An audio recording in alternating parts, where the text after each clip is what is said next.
27. oktobra vakarā skolēnu rudens brīvdienās priecīgā satraukumā Medumu vidusskolā pulcējās skolotāji un skolēni. Uztraukumam bija pamats. Medumu vidusskola ar savu apmeklējumu pagodināja valsts prezidents Andris Bērziņš.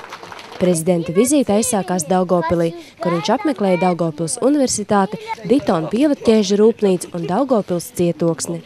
Dienas laikā valsts pirmā persona tikās ar pilsētas un novada domes vadību, piedalījās reģionālajā fórumā un svinīgi atklāja ceļa pārvadu.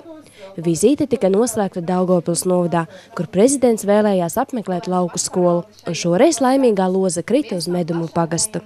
Prezidents tika iepazīstināts ar Medumu vidusskolas darbību un tās panākumiem, aplūkojot bibliotēku un skolā ierīkoto muzeju. Bērziņš skolai uzdāvināja 12 jaunas grāmatas un ierakstīja novēlējumu 2 goda viesu grāmatās, kuras lapās jau lepojās Vairas Vīķes Freibergas ieraksts no 1999. gada.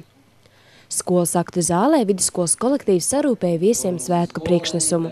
Skolēni muzicēja, dejoja, dziedāja un rādīja Medumu vidusskolas marionešu teātra uzveduma fragmentu. Koncerta noslēgumā prezidents pateicās skolēniem un skolotājiem par iespēju apmeklēt vienu no lauku mazajām skolām, norādot, ka arī viņš pats ir nācis no lauku skolas un zina, ka tas pamats, ko cilvēkā ieliek pirmā skola, ir visnozīmīgākais. Tā kā dzīve man ir daudz devusi, savu nopelnīto algu es ziedoju jums, nespējot slēpt asaras, teica valsts prezidents. Ziedojot savu septembra algu, prezidents tur jūlijā doto vārdu, ka savu atalgojumu par darbu prezidenta amatā ziedos skolām. Prezidents atalgojumā saņem nedaudz virs 2000 latu.